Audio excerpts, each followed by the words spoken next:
अस्सलाम वालेकुम। मैं हूं शायान और जैसे आपने वीडियो का टाइटल पढ़ा होगा कि should you come to America in 2025। यह क्वेश्चन मुझे इंस्टाग्राम डीएम में बहुत बार पूछा गया है कि what's the condition of America right now. क्या आप अपनी यहाँ पर एजुकेशन आके खुद फंड कर सकते हैं? जॉब्स के क्या सीन्स हैं? आगे जॉब्स के बाद अगर आपने ग्रीन कार्ड लेना है उसके क्या सीन्स हैं? कंडीशन क्या है? तो हम इस वीडियो में first of all bachelor students के लिए भी बात करेंगे, मास्टर्स के लिए भी बात करेंगे और एंड पर स्कॉलरशिप अपॉर्चुनिटीज़ जो कि बहुत ज़्यादा इंपॉर्टेंट है। अगर वो आपको मिल जाती हैं तो यहाँ पर आपकी ज़िंदगी बहुत ज़्यादा आसान होने जा रही है। तो स्टार्टिंग फ्रॉम बैचलर, अगर यहाँ पर आप बैचलर के लिए आते हैं और सेल्फ फंडेड आते हैं, खुद पैसे भर के आते हैं, तो आपके अच्छे खासे पैसे लगने वाले हैं एज फार एज अगर आप यूनिवर्सिटी में डायरेक्ट जा रहे हैं। सो जो यूनिवर्सिटीज़ में बैचलर के एक्सपेंसेस पर सेमेस्टर आते हैं, it range from 15,000 to 35 to 50,000 $40,000 पर सेमेस्टर। मिनिमम भी अगर हम एक्सपेंसेस की बात करें, अगर आप यूनिवर्सिटी में आते हैं बैचलर के लिए, तो 15-20 हज़ार डॉलर तो पर सेमेस्टर कहीं नहीं गए। ये तो एक नॉर्मल एक्सपेंसेस हैं। उसके बाद यहाँ पर अगर आप आके ट्रांसफ़र ले लेते हैं कम्युनिटी कॉलेज में, फिर भी आपकी फ़ीस मिनिमम 5 से 8 हज़ार डॉलर पड़ती है, क्योंकि मैंने खुद भी 8 हज़ार डॉलर की फ़ीस भरी है पहले अपने सेमेस्टर आके। तो यहाँ पर education is not cheap, you have to pay a lot of money. अब यहाँ पर बात आ जाती है कि अगर आपने ट्रांसफ़र लेना है यूनिवर्सिटी से कम्युनिटी कॉलेज, तो यस आप पहले सेमेस्टर में भी ले सकते हैं। कुछ लोग ऐसे भी होते हैं जो दूसरे सेमेस्टर में लेते हैं। It all depends on you कि आप कितने ज़्यादा कन्वीनियंट हैं ट्रांसफ़र लेने में।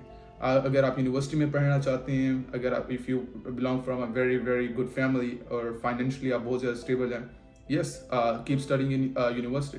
लेकिन कुछ लोग वो कम्युनिटी कॉलेज में ट्रांसफ़र ले लेते हैं और फिर वहाँ पर 2 साल पढ़ते हैं, उसके बाद वो ट्रांसफ़र ले लेते हैं यूनिवर्सिटी में।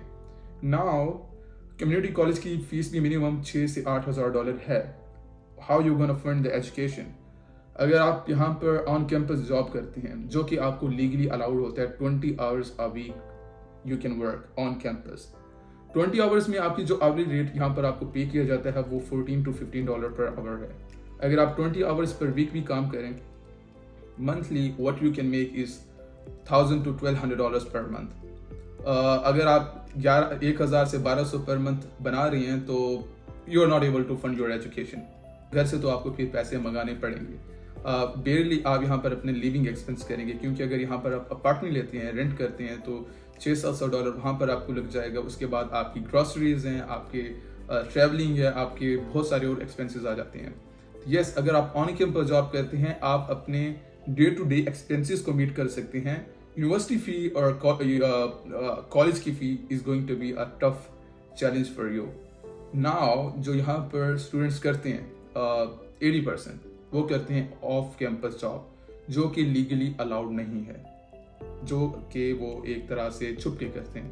It's like working under the table. इसके कॉन्सिक्वेंसेस भी ख़राब हो सकते हैं। अगर आप पकड़े जाते हैं तो you can even be deported.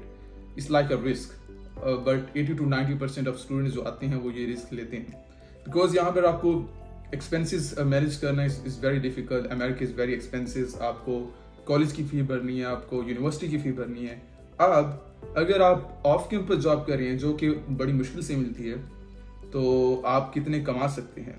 सो रफली मैं एक आइडिया दे रहा हूँ जो मैं लोगों को देखता हूँ, they can make in between 2,000 to 2,500, 3,000, 2,800 इतने ही बना सकते हैं।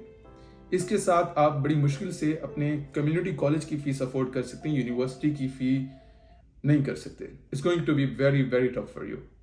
आप खुद इसको मल्टीप्लाई कर लें कि आप कितना, अगर 2,800 पर मंथ बना रहे हैं, तो आपने अपनी अकोमोडेशन को देखनी है, अपनी आपने ट्रैवलिंग को देखनी है, अपनी आपने यूनिवर्सिटी फ़ी देखनी है, कुछ बचाना है, कुछ खुद करना है।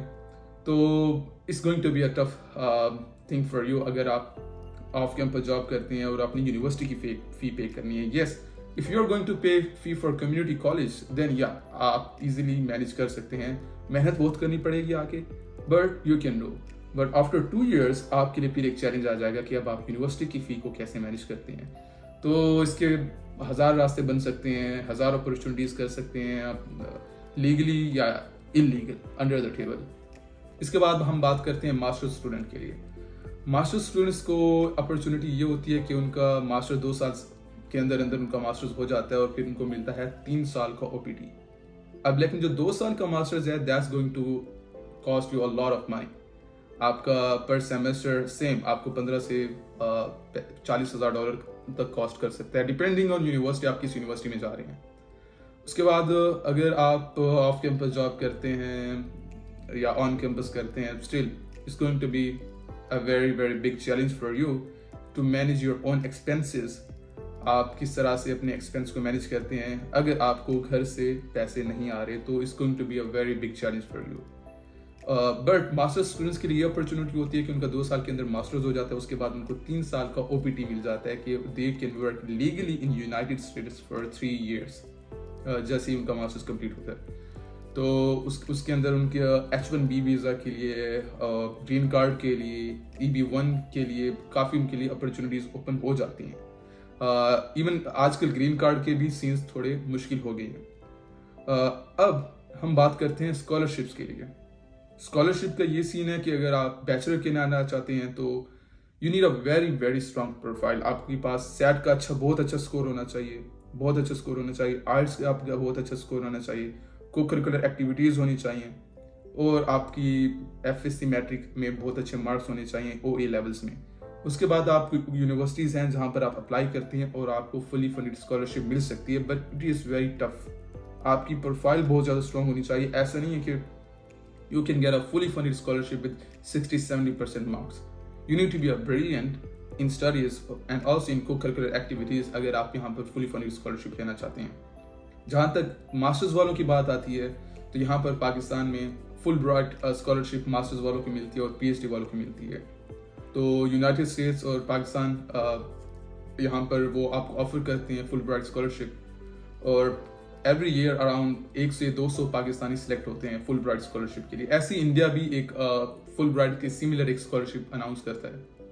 अगर आपको फुल ब्राइट मिल जाती है तो आपके तो कोई एक्सपेंसेस ही नहीं है, everything is going to be very easy for you. So come to United States and study. यहाँ पर अगर बैचलर वालों के लिए एक और भी ऑप्शन होता है, वो है U grade scholarship. U grade हर साल अनाउंस होता है। इसका 6 month एक्सचेंज प्रोग्राम जो स्टूडेंट्स अंडर ग्रेड में पढ़ रहे होते हैं पहले यूनिवर्सिटीज़ में, वो अपने 2रे-3रे साल में होते हैं, they can apply for U grade. आपका अच्छा को करिकुलर एक्टिविटीज़ होनी चाहिए, आप NGOs में हो, थोड़ा सा आपकी स्टडीज़ में भी बहुत अच्छे हो, तो आपको U ग्रेड मिल जाती है। हर साल around 100 Pakistanis are selected for U grade 2। 6 महीने आप यहाँ पर अमेरिका में आकर पढ़ सकते हैं। और क्या आपके पास अपॉर्चुनिटीज़ हो सकती हैं जो कि मास्टर्स और PhD वालों के लिए अपॉर्चुनिटी है, वो ये है कि कोल्ड ईमेलिंग द प्रोफेसर्स। अब जो भी आपका सब्जेक्ट है, if you are studying biology, if you are studying biotechnology, आप केमिस्ट्री में पढ़ रहे हैं, फिजिक्स में पढ़ रहे हैं, AI में पढ़ रहे हैं, कंप्यूटर साइंस में, आपने अपनी रिसर्च की फील्ड के मुताबिक अपने यूनिवर्सिटी और प्रोफेसर्स को ढूंढना है और उन्हें कोल्ड ईमेल्स करनी है और उन्हें बताना है कि हमारी जो रिसर्च है वो आपके साथ अलाइन करती है और कैन यू फंड अस। क्योंकि यूनिवर्सिटीज़ के पास, प्रोफेसर्स के पास, इनके पास फंडिंग होती है and they can fund you. अगर वो आपको, उनके पास फंडिंग होगी और उनको आपकी प्रोफाइल अच्छी लगती है, then they will definitely get back to you, और फिर आपका एडमिशन होगा, I-20 आएगा और आप एक फंडिंग के साथ इजीली यहाँ पर आ सकते हैं। और यहाँ पर फिर आपके लिए बहुत ज़्यादा आसानी होने वाली है क्योंकि आपको खुद भी कुछ पे नहीं करना। और रिसर्च असिस्टेंटशिप की आपके पास अपॉर्चुनिटी होती है बहुत सारी। आपके पास PhD वालों के लिए तो बहुत ज़्यादा अपॉर्चुनिटीज़ है। आपने बस अपनी रिसर्च के मुताबिक प्रोफेसर्स को ईमेल्स करने हैं, कोल्ड ईमेल्स करने हैं, आपने बस ढूंढना है, अपने बैठ के मेहनत करनी है, आपने अच्छी एक बड़ी रेज्यूम बनानी है, प्रोफाइल बनानी है। तो in 2025 America is a land of opportunities. अगर आप आते हैं, मेहनत करते हैं, if you are street smart और आपके ड्रीम्स हैं, देन डेफिनेटली आप आएँ। अगर आप स्कॉलरशिप पे आ रहे हैं तो आप इजीली आएँ, बगैर सोचे समझे आएँ। यहाँ पर आपकी लाइफ बहुत चेंज होने वाली है, आपको एक कल्चर एक्सपोजर मिलने वाला है। अगर आप सेल्फ फंडिंग पे आना चाहते हैं, खुद पैसे भर के, तो आप देखें कि if you can afford the education even after coming here, क्योंकि it's going to be a tough challenge for you. हाँ, अगर आपकी फैमिली बहुत अच्छी है और financially, then okay, just come. यहाँ पर आप बहुत इंजॉय करने वाले हैं, आपको बहुत कल्चरल एक्सपोजर मिलेगा, यहाँ पर आपको बहुत अपॉर्चुनिटीज मिलेगी। But if you are able to just manage the fee for just 1 semester or 2 semesters, then it's going to be tough for you. You are going to struggle. आपको यहाँ पर बहुत मुश्किल होने वाली है. It all depends on you कि आपको जो भी easy लगता है आप उस वे से चलें. I will suggest अगर आपको scholarship मिल जाती है, funding मिल जाती है, even मास्टर्स के लिए, PhD के लिए, that's the best thing which can happen to you. बाकी अगर आप अंडरग्रेड हैं, अगर आपकी SAT और IELTS में बहुत अच्छा स्कोर है, या अगर आप U ग्रेड के लिए आते हैं, आपकी co-curricular एक्टिविटीज़ बहुत अच्छी हैं, then yeah, you can go for it. So it all depends on you. It's going to be subjective. Her person का एक different case होता है. अगर किसी को मेरी तरफ से help चाहिए, they can just DM me on Instagram. They can book one-on-one call and मैं अपनी तरफ से जो भी मुझे पता है, I can try to guide them. और आप सबको best of luck जो कि अमेरिका का सोच रहे हैं. And thank you so much for watching my video. You can subscribe my channel for more upcoming videos and wish you good luck.